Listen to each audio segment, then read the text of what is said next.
the last 12 years, my family has had the opportunity of living in different cities in the world, and every move has had something different about it. I remember our first expert assignment to Cairo, Egypt, where we actually had been years before for our honeymoon. I realized something which I didn't quite know before we moved anyway. I will kind of go back a little bit to my secondary school years. Now, we used to do languages like French and Arabic, but most of the kids that signed up for Arabic were the Muslim girls. I went to an only girls school, and so in my mind, I used to think that Arabic was required by Muslims to be able to read and understand the Quran, but I didn't see it as a lingua franca like I used to think of French. You would probably be shocked at that, right? But moving to Cairo, I learned that Arabic was the lingua franca there, and so we had to learn Arabic. My husband and myself had Arabic tutors come to the house and take us through Arabic, and it was a good time learning the letters and the numbers and greetings and all of that. But I went to the store one day trying to get groceries for the family, and I was looking for bread. It was probably in the first 1 month or thereabout, and I didn't know the aisle where I could find bread.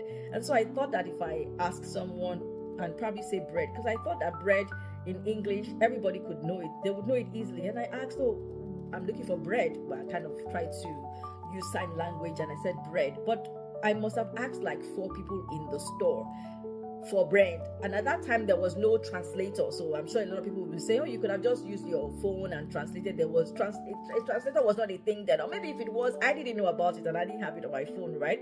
And so I was looking for bread for a while, until a point where I actually started getting frustrated.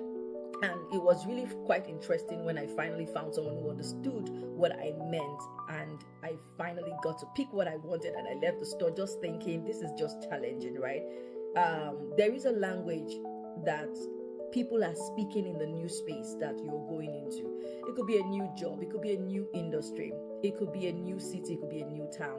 And while you might be thinking language is just maybe English and that's what it might pertain to, it's actually more than that. It's about how things are understood and interpreted in that space. Now, you might be an executive and making a move today and you're going into a new company. There is a language that is being spoken in that space. There's a language that they speak in that team.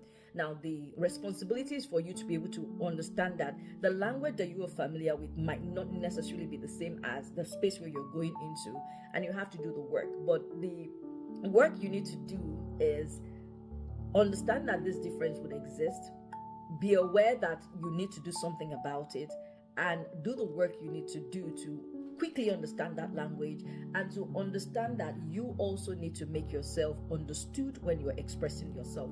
But with every move, with every transition you experience in life, there will be a language that you would face in that new space, and you have to do the work to come into an alignment of understanding that language and of being understood yourself to ensure that you thrive. And this is a work that I can do with you. So I look forward to connecting with you, to making sure you ace this space.